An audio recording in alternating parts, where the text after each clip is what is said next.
Emery, when we talk about interdimensional beings, what are we talking about?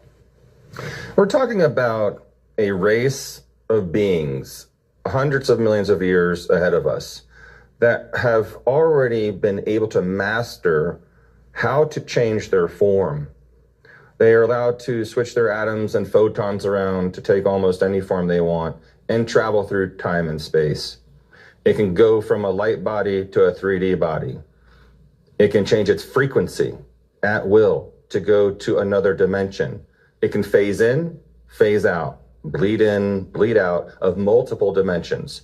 That makes it an interdimensional being. At any time? At any time by its own will. Are they physical or are they somewhat ghost-like?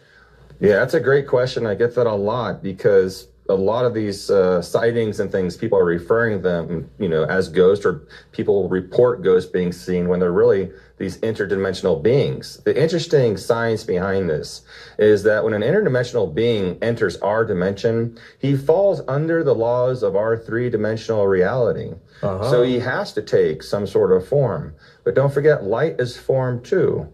So that can be visualized by our five senses here on planet Earth, or through our solar system, in this universe, in this dimension.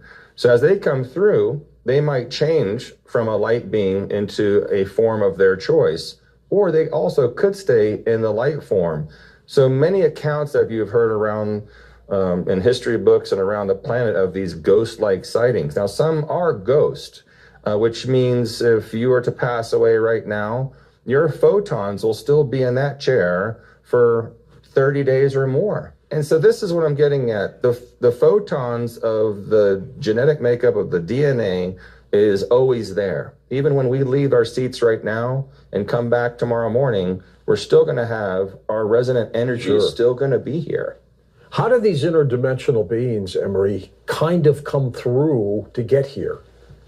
Right, we hear about this bleeding through the dimensions. And how that is because they are allowed to change form, their frequency, sound before form. By changing frequency, and everything's a frequency, our DNA, everything around us is a frequency of some sort that can be measured scientifically. So they can actually vibrate themselves and change their frequency and disappear right here and not be seen, but still be here in some form. It's kind of like an advanced teletransportation system. Think of it that way. Are they coming through a gateway or a portal? No, they have mastered the ability to vibrate at a frequency for different dimensions. So there might be many dimensions right here, right now around us. And because they can change their frequency, they can be in that dimension right now. Remember, there's no time or space. Everywhere in the present is right now, right here. So they're not like traveling over millions of light years to get here. We're talking about the higher dimensional beings that are able, to do this type of science.